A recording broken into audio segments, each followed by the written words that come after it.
Hello guys, मैं चांदनी आप सभी को वेलकम करती हूँ आपकी और मेरी अपने चैनल अपलिफ्ट इंस्पायर वही जानने पर। आज की टॉपिक्स जो है वो है हम लोग कैसे हमारी जो ये एक बहुत गहरी टॉपिक है जिसके ऊपर मैं बात करना चाहती हूँ, जो होता है कि बैड टचेस क्या होता है और गुड टचेस क्या होता है। बहुत सारे पेरेंट्स को इस बारे में बात करना अच्छा नहीं लगता है, लेकिन हमारे जो बच्चे हैं उनको हम लोगों को इस बारे में बताना बहुत ज़रूरी होता है, क्योंकि उनको जानना समझना बहुत ज़रूरी है कि गुड टच क्या होता है और बैड टचेस क्या होता है। और इसमें शर्माने वाले जैसे कोई बात भी नहीं है, क्योंकि हम लोगों को अगर अपने बच्चों को हम सिखाएंगे नहीं तो वो कैसे जानेंगे। बाहर के तो लोग वैसे ही बैठे हुए हैं उनको जैसे कि लूटने के लिए, उनको हरेस करने के लिए। अगर हम अपने बच्चे को ये सब कुछ नहीं सिखाएंगे, हमारे पेरेंट्स हम लोगों को ये सब कुछ नहीं बताएंगे, तो हम लोगों को कैसे पता चलेगा। जो हमारी जो बच्चियां होती है, वो जो बच्चे होते हैं वो कुछ जानते नहीं है। हम लोग अगर उनको ये समझा दे कि ये सब कुछ नेचुरल है, इसमें कोई वैसे बहुत बुराई बात नहीं। जैसे कि मान लेते हैं कि कोई लड़की का पीरियड्स होता है तो वो सहम जाती है, वो सिकुड़ जाती है, और जो कोई लड़का उसको देखता है तो उसको बहुत हैरेस करता है कि ये करता है। तो हमारे जो पहले हम अपने लड़के जो है उनको अगर हम बता दें कि ये सब कुछ एक बॉडी का पार्ट है, ये सब कुछ होता है, तो इसमें वो जो लड़की को वैसे हैरेस नहीं करेगा। हो भी सकता है कि वो उसको कभी ना कभी हेल्प कर दे। और बात में तो नहीं है, बात होता है कि बैड टचेस और गुड टचेस, ये सब बोथ लड़की के लिए भी होता है और लड़कों के लिए भी होता है। हमारे जो लड़के या फिर बच्चे होते हैं उनको उनका सेंस हो जाता है कि कोई उनको अच्छे से छू रहा है या फिर कोई उनको गलत तरह से छू रहा है। तो क्यों हम हमारे बच्चों को ये सब कुछ सहन करने के लिए, आज ये पेरेंट्स होने के नाते हम लोग का फ़र्ज़ बनता है कि हम इस सब को बताएं, सिखाएं। तो ये सब कुछ को हम उनको बताने के लिए हम क्या कर सकते हैं, मैं आइए आपको बताती हूँ। पहले मैं आपको ये बता दूं कि बैड टचेस होता क्या है। जैसे कि हमारे घर में ऐसे बहुत लोग होते हैं जो आते जाते रहते हैं, और जो हमारे छोटे छोटे बच्चे होते हैं उनके प्राइवेट पार्ट्स को अनवांटेडली टच कर लेते हैं। जैसे कि वो लोग को अच्छा नहीं लगता है, लेकिन फिर भी वो लोग जानबूझ के ये सब कुछ करते हैं। कभी उसको अननेसेसरी हग कर लेते हैं, जैसे अनवांटेड किसेस कर लेते हैं। ये सब कुछ बिल्कुल अच्छा नहीं होता। और अगर आपकी बच्चा उनके साथ कंफर्टेबल है, ये सब कुछ करने में उसको कोई दिक्कत नहीं है, तो वो सही है। अगर कोई ऐसा बैड इंटेंशन के साथ ये सब कुछ करता है ना, तो आप उनको ज़रूर रोकिए और आपके बच्चे को ये बारे में बताइए कि ये बैड टचेस होता है, और वो तुमको पूरा राइट्स होता है उन लोगों को ना बोलने के लिए कि आप ये सब कुछ मेरे साथ नहीं कर सकते। कम्प्लीटली उनको ना बोलने सिखाइए। अगर आप बच्चे को छोटे जब हुए उनसे ही आप ये सब कुछ नहीं सिखाएंगे तो उनको सहन करने की आदत लग जाता है। और उसका एक बहुत बढ़िया एग्जाम्पल होता है जो हमारे लव यू ज़िंदगी मूवी है। उसमें भी हमारे घर के ही लोग, अंदर के ही लोग होते हैं जो कुछ, हाँ उनका कोई, बहुत लोगों का अच्छे इंटेंशन होता है, लेकिन बहुत लोगों का ये इंटेंशन होता है कि ऐसे हम मजाक में, खुशी में ये सब कुछ कर लेते हैं। लेकिन ये तो कोई खुशी या फिर मजाक की चीज़ नहीं है ना, तो क्यों आप ये सब कुछ एक्सेप्ट करते हैं। इसको ज़रूर बंद कीजिए। बैड टचेस है या फिर गुड टचेस है, हाँ जो बैड टचेस होता है ना, आप अपने बच्चे को ये देखिए कि वो जो व्यक्ति के साथ वो है वो कंफर्टेबल है या नहीं है, कोई अनईजी तो नहीं फील कर रहा है, कैसे है उनको आने के बाद या फिर उनके जाने के बाद उनका जो चेहरे की रौनक होता है वो कम तो नहीं हो जाता है।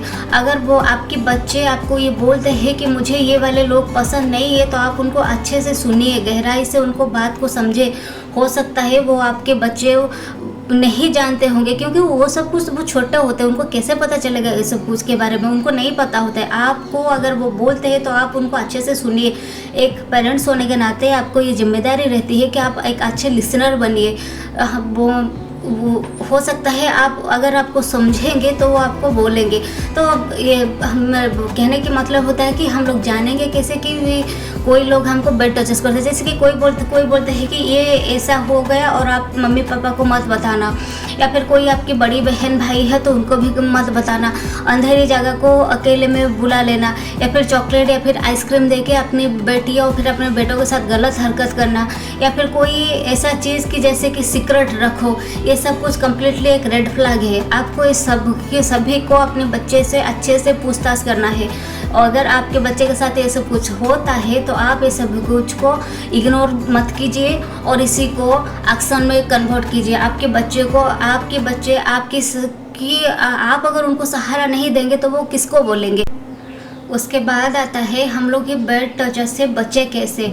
पहले आप पेरेंट्स हो, आप उनको समझाइए कि ये गुड टचेस होता है और ये बैड टचेस होता है। जब वो इस बारे में जान जाएंगे तभी इस सभी में फ़र्क करना उनको आ जाएगा। चाहे वो आपकी कितने भी अपने क्यों ना हो, आप उनको ना बोलना सिखाइए कि ना आप ये नहीं कर सकते, ये मुझे अच्छा नहीं लगता। अगर आपको बच्चे को ये सब कुछ अच्छा नहीं लगता तो आप कम्प्लीटली इसको ना ही बोलिए। आप इस सभी को प्रश्रय मत दीजिए कि हाँ ये तो मामा है, ये तो मासी है, ये तो ताऊ है, ये सब कुछ आप कभी मत कीजिए। इसमें आपकी बच्चे को आपके ऊपर ट्रस्ट आना चाहिए कि अगर मैं मम्मी को पापा को ये सब कुछ बताऊंगी या फिर बताऊंगा तो वो मेरे बात ज़रूर समझेंगे। और उसके बाद आता है आपको बच्चे जो है उनको उसके बारे में कम्प्लीटली ज्ञान दीजिए। उनके पास अगर नॉलेज होगा, उनके पास अगर अपनी कॉन्फिडेंस होगा और आपके ट्रस्ट उनके पास होगा तो वो आपको ये सब कुछ आके बता सकेंगे। अगर आप वो नहीं जानते कि क्या करना चाहिए इस मोड में, क्या नहीं करना चाहिए, तो ऐसे में वो झेलते जाएंगे और ऐसे ही बड़ा होते ही जाएंगे और उनके दिमाग पर कितना गहरा असर पड़ता है आप सब कुछ पता भी नहीं चलेगा। तो आप अपने बच्चे को साथ आराम से खुल के बात कीजिए। बातचीत से कम्युनिकेशन जो होता है वो आधे से आधे परेशानियों का हल होता है। तो आप इसी को अपने बच्चे के साथ मतलब पूरा ओपनली बात कीजिए और उनको सही से टीच कीजिए। अभी तो बहुत सारा ऑनलाइन में आ भी जाता है कि हम लोग जान सकते हैं, कितने सारे अच्छे अच्छे वीडियोस भी आता है। बहुत लोग इस बारे में बहुत वीडियो भी बना चुके हैं। तो आप उनको दिखाइए और समझाइए कि हाँ ये बैड टचेस है, अगर आपको साथ ऐसा होता है तो आप ऐसे कर सकते हैं। और सबसे लास्ट में मैं यह कहना चाहती हूँ कि आप सतर्क रहेंगे तो आप सुरक्षा भी आपके ही साथ रहेगा। अलर्ट रहिए, अपने बच्चे को खुश रखिए, उनके चारों तरफ एक जो सिक्योरिटी का माहौल है उसको आप बना के रखते चलिए, क्योंकि आपके बच्चे आपकी जिम्मेदार होते हैं। आप पहले उनकी जिम्मेदारियों को बहुत अच्छे से निभाते हैं। लेकिन आप घर पे कभी होते हैं, कभी ऑफिस में जाते हैं, उनके पास कई तरह के लोग आते हैं जाते हैं। सबसे पहले उनकी हेल्थ होता है, उनकी जो मेंटल हेल्थ होता है ना वो बहुत नेसेसरी होता है। तो इस सभी कुछ को आप धीरे धीरे उनको समझाएंगे तो वो समझ जाएगा। अगर वो जानते होंगे, उनको ना बोलना आता होगा, उनके पास कॉन्फिडेंस होगा और वो जानते हैं कि मेरे मम्मी पापा मेरे सबसे बड़ा प्रोटेक्टर है, तो वो कोई भी चीज़ नहीं झेलेंगे और उनको ना बोलना सीख भी जाएंगे। तो इसी के साथ मैं वीडियो को समाप्त करती हूँ, वाइंड अप करती हूँ। अभी का भी आपको वीडियो कैसा लगा आप नीचे कमेंट्स में ज़रूर बताइएगा। तब तक के लिए बाय बाय गाइस, नमस्ते, राधे राधे।